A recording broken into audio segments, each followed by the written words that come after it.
Shalom Ubracha, nous poursuivons avec la 9e Mishnah du 9e Pérec. La Mishnah nous dit Yatsa Shema Ba'ir Mekudeshet. Lorsqu'il y a une rumeur dans la ville que cette femme est Mekudeshet, a reçu des Kiddushin, Arezo Mekudeshet. On considère qu'elle est Mekudeshet, c'est-à-dire on tient compte de ce qui a été dit, et il y a un safek, peut-être que cette femme a reçu des Kiddushin, donc elle devra recevoir un guet pour pouvoir se remarier. De quelle rumeur il s'agit? Le Barthénoura nous dit, donc c'est une jeune fille, il y a une rumeur qu'elle a reçu des Kiddushin par un tel. Et c'est pas juste un commérage, qu'elle est juste une parole en l'air.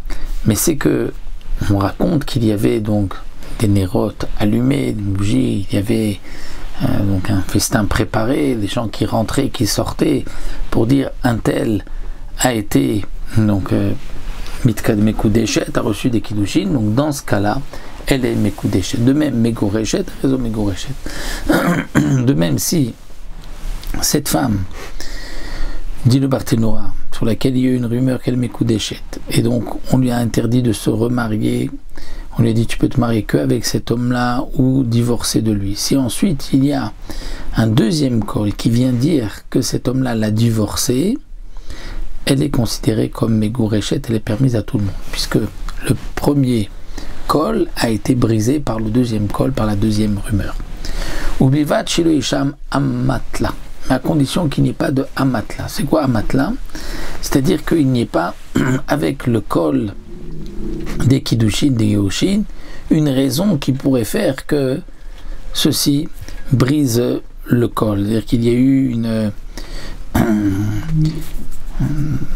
un mot en plus qui dit tiens, ça ce n'est peut-être pas si, non, pas sûr, on dit, il paraîtrait.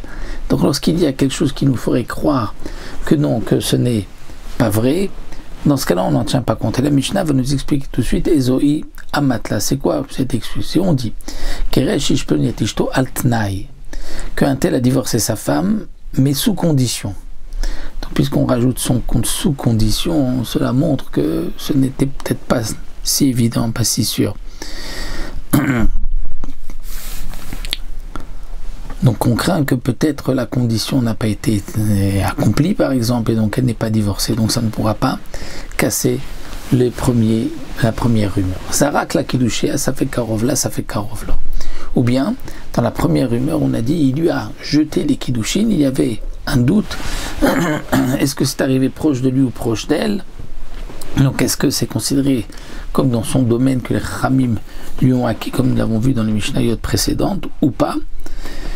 Ça c'est donc la Machloket, c'est la Amatla qu'il y avait dans ce col, et donc ce col-là n'a plus la même force, Zoï Amatla, et donc on ne tiendra pas compte de cette rumeur, étant donné que dans la rumeur elle-même, il y a quelque chose qui nous ferait dire que peut-être c'est pas tout à fait exact, ce n'est qu'un safek, ou peut-être qu'il y avait une condition et la condition n'a pas été accomplie.